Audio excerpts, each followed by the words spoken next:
Assalamualaikum warahmatullahi wabarakatuh. Kembali lagi kawan di Legenda Catur Dunia. Kembali lagi ke turnamen Over the Board Armageddon Seri Grand Finale, yang merupakan event puncak setelah beberapa bulan yang lalu lewat kualifikasi zona Afrika, Oseania, Asia, Eropa kawan, dan didapati 8 pemain yang lolos ke Grand Finale ini kawan. Dan kemarin sudah kita ulas permainan dari Richard Rapport versus Nordibek Abdus Satrop kawan. Tadi malam memainkan bracket bawah kawan, di mana Wesley So sempat dikalahkan oleh Domara Jugukes, turun ke bracket bawah. Sam Saklan ini dikalahkan oleh Jan Christoph Duda kawan, dan Richard Rapport dikalahkan oleh Nordibek Abdus Satrop. Dan Bibisara Asobayeva yang merupakan juara dunia Blitz wanita 2 kali berturut-turut dikalahkan oleh Hampi Koneru, pecatur asal India kawan. Kita akan coba lihat permainannya Wesley So berhadapan dengan Sam Saklan kawan dalam permainan Armageddon. Setelah 2 kali sebelumnya mereka saling berbalas dalam permainan Blitz 3 menit increment 2 detik. Sedangkan Richard Rapport ini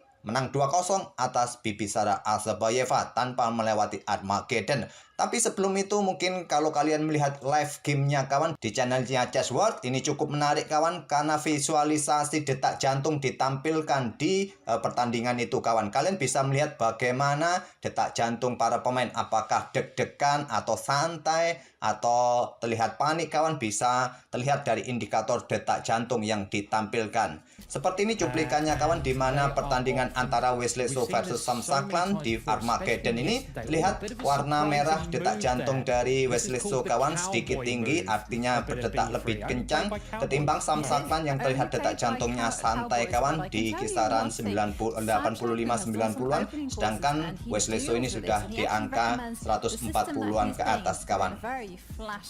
Oke, langsung kita ke papan analisisnya sekarang setelah melihat bagaimana kedua pemain mengawali permainan Armageddon dengan detak jantung masing-masing seperti itu. Wesley So mengawali dengan pion B3, bermain dengan Nimzo Larsen attack di sini. Ada pion D5, gajah B2, gajah F5 sebelum bermain dengan pion E6-nya agar gajah tidak terkurung. Kuda F3, pion E6, dan pion G3 bermain dengan double Viagento Wesley So. Setelah kuda F6, gajah G2, ada pion H6, kontrol petak G5. Di sini pion D3 untuk blokade diagonal ini, dukungan bagi pion C4-nya nanti, dukungan bagi pion E4-nya nanti kawan. Gajah E7, rokade, melanjutkan pengembangan kuda B ke D2 untuk dukungan lebih bagi pion E4-nya nanti. Dan Sam Saklan melanjutkan pengembangan kuda B ke D7, menteri bergeser ke E1, sudah sangat jelas untuk dukungan bagi pionnya nanti. Pion C6 lanjut Sam Saklan untuk perkuat petak pusatnya atau buka akses menteri kalau ingin keluar lewat diagonal ini, petak-petak gelap ini kawan. Kemudian ada pion E4, gajah mundur ke H7 menahan diri, menteri naik ke petak E2, koneksikan 2 bentengnya, dan pion A5, ada pion A4, pion B5. Di sini tantangan ditolak Wesley So lebih memilih pertukaran di petak pusat dengan pion E pukul pion D5. Ada pilihan ambil balik menggunakan kuda yang terkuat atau menggunakan pion C, pion E, mengambil menggunakan kuda. Sam Saklan pilihan terkuat kawan. Dan Wesley So melangkah kuda D4 untuk mencoba menekan pion-pion ini kawan, juga buka diagonal terang. Dan kira-kira untuk antisipasi tekanan dari kuda ini, langkah terbaik apa yang bisa diambil oleh hitam kawan? Sam Saklan memilih dengan menterinya ke petak B6. Tanda tanya merah. Benteng C8 bisa jadi salah satu solusi. Kalau pion A pukul pion B5, ambil balik saja, pion C pukul pion B5. Kuda mungkin tidak akan berani ambil pion di sini karena pionnya sendiri dapat tekanan kawan. Dan cukup berbahaya kalau benteng ini sudah menempati baris kedua. Mungkin benteng FC1 untuk pertahankan pion. Nah, kuda ini bisa bergerak ke petak B4, tetap tekan pion ini. Dan pion ini sulit didorong kawan, karena pion yang di sini bisa jatuh bersama sniper yang bersembunyi di balik rumput ini kawan. Kalau di papan asli terkadang mata kita terhalang buah-buah yang lain saat ada perwira yang bersembunyi kawan. Kalau dengan papan digital seperti ini mungkin kita masih bisa melihat, apalagi pemain yang posturnya pendek. Anak kecil kalau melihat buah catur yang agak tinggi-tinggi, kalau ada yang bersembunyi di balik pion ini terkadang juga tidak kelihatan. Itulah bedanya saat bermain di atas papan dengan papan digital seperti ini. Oke, kembali lagi ke langkah aslinya kawan, tapi Sam Saklan memilih dengan langkah menterinya ke petak B6. Wesley So memanfaatkannya dengan membuka lajur A, pion A pukul pion B5. Tidak berani ambil langsung kawan, di sini bermain dengan gajah F6 terlebih dahulu. Kenapa tidak mau ambil langsung dengan pion C? Masalahnya di sini kawan, kuda akan disikat oleh gajah, diambil balik oleh pion E. Nanti lajur E terbuka, menteri bisa mendapatkan gajah, hitam kalah perwira. Oleh karena itu, gajah F6 terlebih dahulu untuk menghindari X-rayan dan berbalik ancam kuda di petak D4 ini diantisipasi dengan langkah kuda C4 terlebih dahulu untuk usir menteri. Untuk menjauhi kuda bersama gajahnya di petak D4 ini kawan, dan menteri ke petak C5. Tetap coba backup petak B5 ataupun juga petak C6 ini kawan, tekan kuda di petak D4 dan Wesley So melanjutkan dengan pion B pukul pion C6. Kalau mau ambil kuda, kuda juga tewas di petak D7 ini kawan. Kuda 7 naik ke petak B6 berkoneksi dengan saudaranya menghindari ancaman pion, dan di sini kuda ke F3 untuk menghindari tekanan dan juga menantang pertukaran gajah gelap.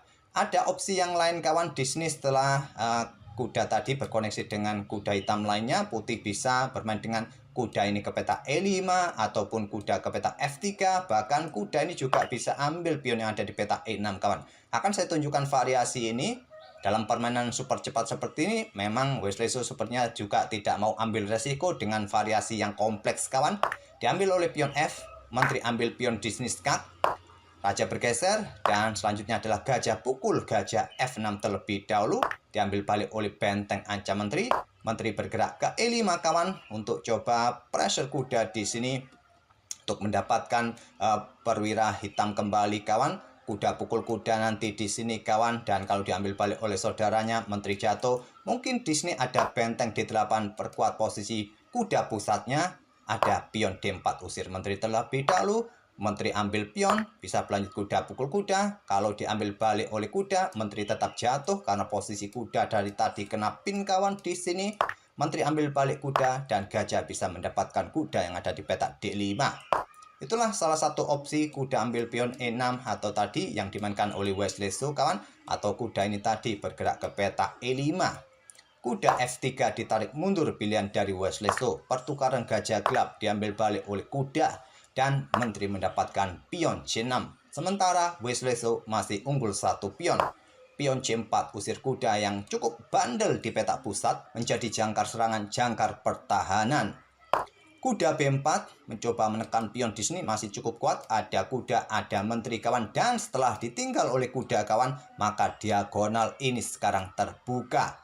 Kira-kira taktik apa yang akan dilakukan oleh Wesley So? Tentu membuka diagonal terang, tusukan, tusuk sate kawan, bagi menteri, bagi benteng. Tapi yang terkuat petak mana yang bisa dipilih oleh kuda kawan?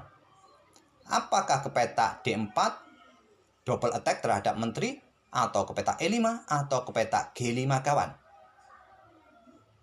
Sama kuatnya semua. Kalau ke petak G5 idenya tetap discover.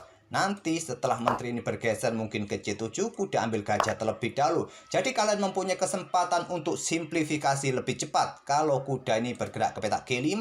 Dan kedua benteng hitam masih dalam ancaman kawan. Salah satu benteng tewas. Wesley So memilih kudanya ke petak E5. Menteri mundur. Di sini benteng sikat oleh gajah, ambil balik oleh benteng. Benteng FD1 perkuat posisi pusatnya dan pion F6. Kuda mundur lagi ke F3, gajah G6. Di sini kuda H4 serang gajah, gajah F7. Pion D4 mulai didorong Wesley So, kuda D7, dan di sini benteng siap diangkat, ditumpuk kawan. Selanjutnya ada pion G5. Kuda mundur ke G2, persiapan menuju petak E3, tidak lagi ke petak F3 kawan, dan persiapan ya nanti perkuat petak pusatnya D5. Kuda C6, pion D5 baku hantam, ambil balik oleh pion C.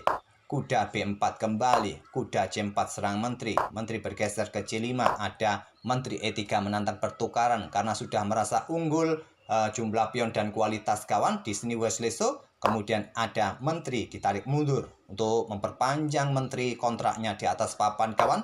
Menteri F3. Di sini ada pion A4. Kuda G ke E3 kawan. Ada kuda C5 untuk menekan pion yang di sini. Terlebih dahulu pion D6 kawan, ada discover, hati-hati juga persiapan untuk ambil pion yang di sini. Kalau tadi ambil pion yang di sini, tentu pion yang di sini juga jatuh kawan. Coba lihat ada garbuan ancaman di sini. Tapi sementara juga tak ada masalah, kalaupun ada kuda ambil pion yang ada di petak B3 garbuan benteng, ada kuda F5 kawan, dan ancamannya juga serius nanti. Ada ancaman skak mat kalau hitam tidak mampu meresponnya di sini. Langkah terbaik untuk merespon kuda F5 ini adalah korbankan gajah kawan untuk buka akses baris ke-7. Oke, kembali lagi ke langkah aslinya, tapi Wesley So lebih memilih untuk ancam benteng yang ada di belakang. Dihadang oleh menteri C6 kawan. Sekarang giliran Samsaklan menentang pertukaran menteri, ditolak oleh Wesley So. Kuda ambil pion F6, bisa diikuti kuda F5 seperti tadi kawan. Kuda ke E5 juga bisa mendukung menterinya nanti. Di sini tidak berani melakukan garbuan terhadap kedua benteng putih. Kuda lompat ke peta E4, garbu benteng, garbu menteri. Dengan cerdas Wesley So lemparkan menteri, ambil gajah F7 skak, yang memaksa ambil balik kawan. Kemudian kena garbuan menteri hitam juga, kuda E5 skak. Menteri jatuh, ambil balik oleh kuda. Kita lihat sekarang Wesley So masih punya sepasang benteng karena Wesley So punya tempo geser bentengnya menghindari ancaman kuda. Benteng A2 serang pion di sini dan juga ekstrean di sini kawan, tidak mungkin pion pukul pion, benteng bisa jatuh. Kuda C3 ancam benteng, benteng naik ke A3, tetap pressure lajur A kawan. Kuda D4 dan di sini pion pukul pion, ada discover. Tapi harus hati-hati kalau ambil kuda ini, saudaranya bisa melakukan skak garbuan nanti, benteng juga bisa jatuh. Raja ambil pion D6, raja putih naik ke D2 terlebih dahulu untuk menghindari tempo skak. Kuda lari ke E4, di sini ada benteng D3 pin kuda kawan.